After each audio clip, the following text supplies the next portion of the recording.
Sawtooth Dave, what's happening, y'all? Gotta make this one kind of short and sweet, to the point. Sorry about all the rushing around stuff, but we got called in again, so slave to the dollar. Gotta do our thing.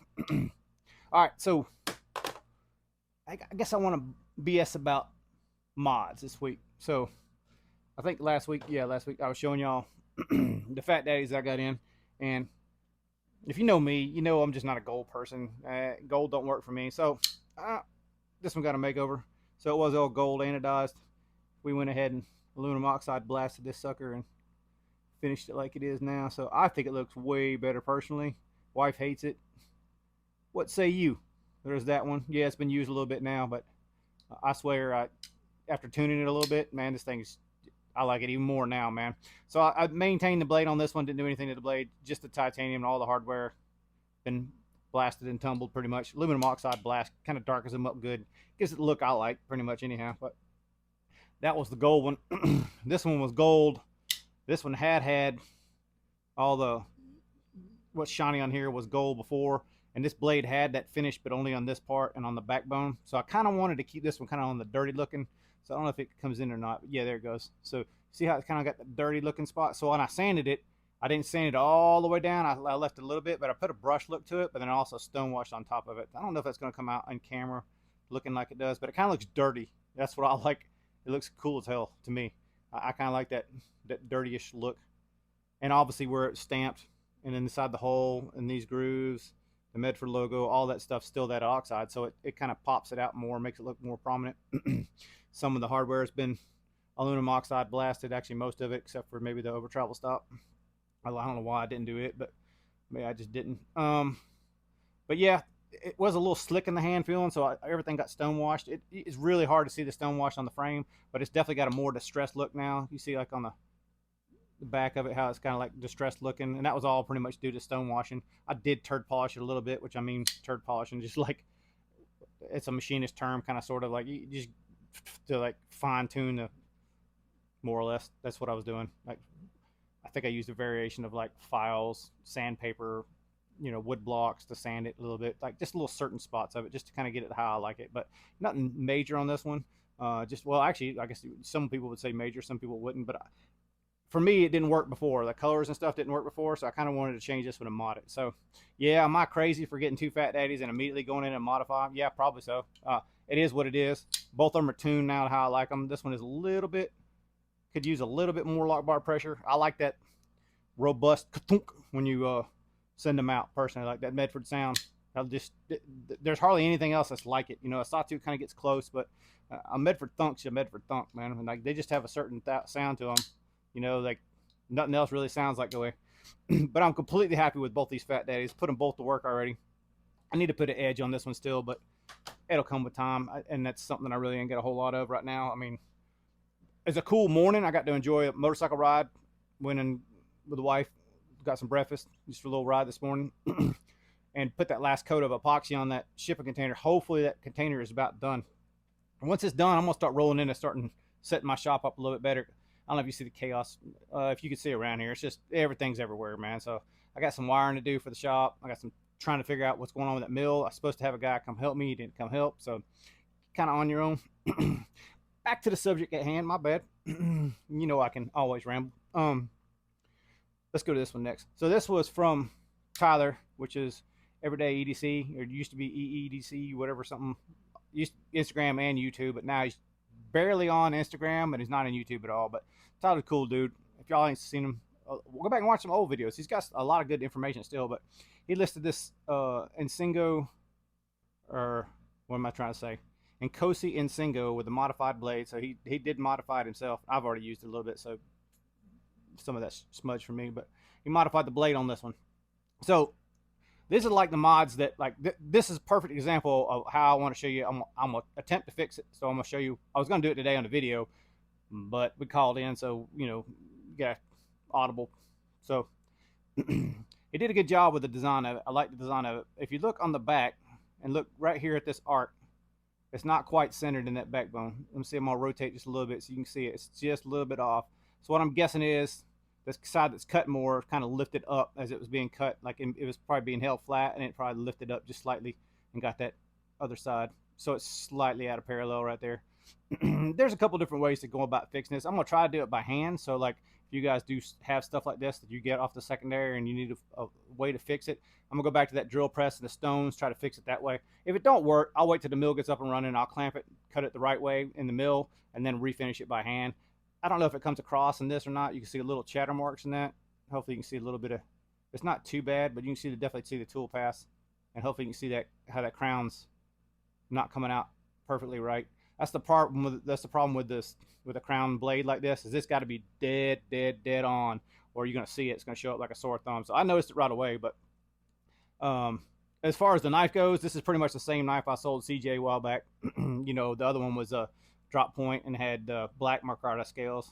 And I had acid stone wash the blade. That's the one I got from Scotch and Thing Steve. And I don't know why I bought it. It's just one of those things like I knew that I wanted to mod something, and if you watched that EDC hour when I was on it with the Dirk and Alex, I kind of mentioned that I was going to try to reblade. So for me personally, I want to try to reblade one of these. Why? I don't know, just because it seems like a good challenge to me. Like learning the geometry and, you know, like the lock geometry and stuff like that seems like a really interesting thing. And yeah, I go back and forth, but like knives that you think are almost perfect geometry wise, right? Like something that don't need lock bar inserts and nothing like that. Like if it does have one, that's fine. If it don't, that's fine too. But like if I'm thinking like just knives that I don't hear anybody complain about, stuff like CRK. So like this whole system with the ceramic ball lockup, detent, and all that stuff, man. For me, like I don't know if it'll work in a bruiser style knife, like that big of a heavy of a blade and that sort of thing. I kind of want to try it, man. I like the way this works, and so I'm kind of wanting to, I guess, investigate that more and kind of pursue it. So that's kind of the avenue I'm going to go right now. I'm gonna try to reblade that Inkosi, since it's already that. I'm gonna try to fix the blade anyhow, but then I'm gonna try to reblade it, which will probably be making the hardware longer, you know, wider hardware or something to modify the hardware with to make it wider to accommodate, because I'm gonna put a 3/16 blade in there, because right now it's like what, 130 or something like that, 140, whatever blade it is. So it's gonna be a much thicker blade. Speaking of which, like you guys that do system sharpening, when you get these Fat Daddies and other 1/4 inch thick blades, mine won't fit the KME very well. The KME doesn't hold it very well, so I got to find myself, especially on the thick ones, going back down to the Lansky and clamping it with the Lansky, and I end up using the KME rod. It doesn't, the angle doesn't work right. You don't really got three choices anyhow, but you can get it to work. And that's what I ended up doing, was clamping it with the Lansky and sharpening it with a Lansky to kind of get that edge at least started anyhow, and then maybe by hand maintain afterwards or something. But what kind of clamp system you guys are? Did anybody get the KMEs to work on the 1/4 inch? Because I don't know, maybe it's just me, but the blade seems to want to walk around. I mean, maybe I need to take the knife apart and just put just the blade on there, but it just seems like the way the blade itself can just move it in the clamp. It's not something I feel comfortable with sharpening. All right, so lastly today, at least for the mods currently anyhow, I don't know, you guys heard me sing the praises of Rogowitz a lot, right? So Steve's got the other one. So Scotch and Thing Steve has my other Rhino, and Jose and I have been talking about it for a minute. Like the older action is just seemingly better than the newer action. Like the newer action is just, it's a little more on the slick side. It's not quite as heavy of a detent. It's not what I generally like as far as action goes compared to like the older one. So I figured, what the hell, let me pull this one apart, give it a tune, and see what we can come up with. All right, so first of all, if you have a Rogowitz, be very careful when you take them apart, because how he captivates the pivot is not the same or conventional as everybody else's, right? So on this side, basically there's a hole drilled in this pivot, a little ball set in it, and then it's got a little groove it rides in right in the titanium to keep it from rotating. I lost it. I'm not gonna lie, I lost it. I had to modify mine, end up working mine out with a pin, but I pinned it with an 047 pin, which is pretty much the same size ball he had. I just had to drill a little deeper so that the pin I got could actually physically go in there. I'm probably talking too much, but I modified it to work. And while I had it apart and I was tuning it, I said, what the hell? I kind of always thought this one closed a little bit more than the other one did, and I wanted to slow it down. I thought about putting grease in the bearings, and I was like, you know what? Let's just put some fat washers in it. So that's what I did. I put the phosphor bronze fat washers in this one, and so far I'm digging it, man. So like, it's different for sure, different, but I don't think the action suffers. It's such a small blade, like it don't need a whole lot. I mean, it's heavy, but it don't need a whole lot of inertia to kind of go out and They don't need to close no better than that for me. Like, especially after messing with those fat daddies, like, then super easy, man. So like to me, phosphor bronze seems like it'd be much better of a work knife. Also, the other thing I wanted to warn you, if you do have Rogowitz and want to pull them apart, he red Loctites the pivots, and these are Loctited as well. The body screws are. And yeah, I did screw up that. Let me show y'all so you can see a little bit. I did screw it up. I made me a tool, but it slipped out several times because it was just super heavy. So yeah, I screwed up the finish on mine. I really don't care. Like, you can see the finish on this one. The reason I got it because it's a worker, right? I mean, I'm not fond of the proprietary 2-hole pivot thing anyhow, so I probably will just make something else for it down the road so I can pull it apart easier in the future. Because the whole thing of maintaining your blade and not maintaining your blade, like I should have took a picture of when I pulled it apart, because y'all know I haven't had this tremendously long, a few months maybe, right? I can't remember, 4 or 5 months at the most.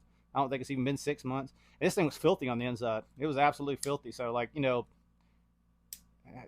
to me, like when manufacturers don't let you take shit apart, or makers or whatever else, it's kind of one of those, I don't really care what they think. I'm pulling it apart anyhow. So I did pull it apart. I did scratch it. 100% my fault. I probably should have used the heat. I was lazy and just wanted to get it out. I was determined to get it out, and I got it out. I got it apart, but I lost some parts in the way, and I scratched my knife up. So, you don't always win, man. Sometimes you got to learn the hard way, and shit, that, you know, dumb or tough. Tough motherfucker. That's pretty much how it goes. All right, what else we got? I think, honestly, like, appreciate all y'all that watched the shipping container thing. I got quite a few questions on like why I did this, or you know, the process and that sort of thing. So my wife kind of wants to do like a video of, you know, the process, and I got a ton of she took a ton of pictures, like over 100 pictures that she took of the process over and over. It's kind of cool to go back and watch it, kind of remember the timeline, or try to remember the timeline. But I think I'll try to do a video to kind of show the more of the process and kind of go more in depth of that sort of thing for those that are interested. It's not knife related. I gotta get going. I gotta get to work, so I'm gonna call it sweet, short, and hope y'all have a great week. Catch y'all next weekend. Later, y'all.